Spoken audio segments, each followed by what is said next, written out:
I always knew that Christ loved me. I always knew that He was there. I didn't know the depth of that love.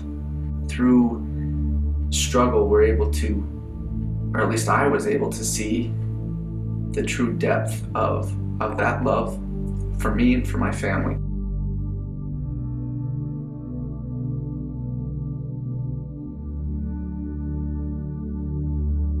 I'm Jacob Rabe. I'm a father, a husband, I'm a skier. I think I've got some pretty sweet dance moves most of the time. My wife says I do. Sometimes. I was in an avalanche when we were cat skiing in Canada. There were 8 of us that were in the avalanche, and I got buried 2,000 feet down the mountain, and I shouldn't have survived. I know the statistics. I'm an ER doctor, so I understand medicine, and in all sense the situation, I shouldn't have survived, and I did.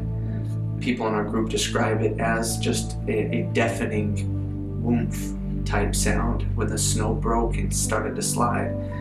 And I was caught, and I was sent down the entirety of the avalanche, about 1,500 feet or so, and I was buried with another friend. And the guide that was with us in our group had lost his skis in the first avalanche, and then there was a second avalanche, and suddenly his skis, for whatever reason, were visible, and he was able to get them. Another guy in our group was able to give them to him, and he started skiing down the mountain. His training was to do sweeps across the mountain with a beacon to make sure that he wasn't missing anybody that could have been buried.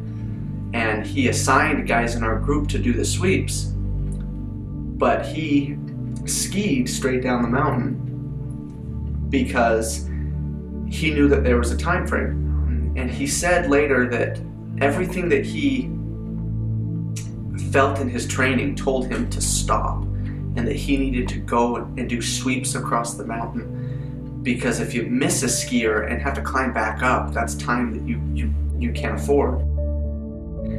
But he said that he couldn't stop, and he felt the physical force pushing him down the mountain, and heard the cries for help of the guy that was buried next to me. Now, he was buried with his face up, with the only thing that could move was his wrist, and the only part of the snow that he could touch was right over his mouth. He couldn't even uncover his eyes.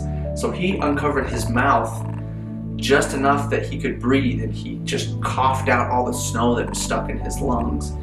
And he said that he yelled and yelled and yelled, and it felt like an eternity. And he felt like everybody else had died, and that he was going to freeze to death in this mountain because nobody said anything. And 15 minutes later, he was still yelling, and the guide heard his cries and came to unbury him. The problem was that there was one person left, and that was me. And the guy knew that if he took the time to dig my friend out, I would be dead. And so all he could do was look around, and he saw the tip of my glove above the snow, about 10 feet down. So after 1,500 feet of avalanche, we were buried right next to each other. If the guide had stopped for even a minute, I would not have been found in time. I was in the ICU for about 2 weeks, and I had brain swelling, and I had a broken neck and a broken back and a broken leg, and I had a paralyzed right arm because of nerve damage, and nerves pulled out of my spinal cord and my neck, and I couldn't move. So I was stuck, and they had forgotten to plug my bed in, and so I had to go to the bathroom, and I couldn't reach the urinal, and so I yelled and nobody came, and so in the middle of the night I just peed myself, and I remember laying there in the bed, broken physically and mentally, covered in urine, and thinking, this is not my life. I said some pretty intense prayers, and spoke with my Heavenly Father, and I was angry, I was frustrated, and I needed help. And I remember getting that sense of love, and that sense of calm, like everything was going to be just fine, and that my new trajectory was going to be better for me.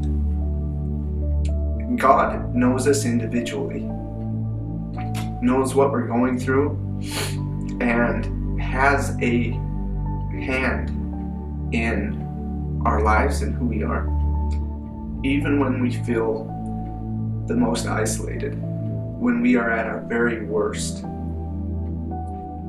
There is a life raft. There is somebody who understands, and there is somebody who can take some of that pain, and if you allow him, he can take all of that, and he can offer goodness, and through our very worst experiences we can become better people. And so I am most grateful for that relationship that I now have with God. Not only did it strengthen that relationship, but it strengthened my relationship with my wife. It made me a better husband, and he's made me a better dad.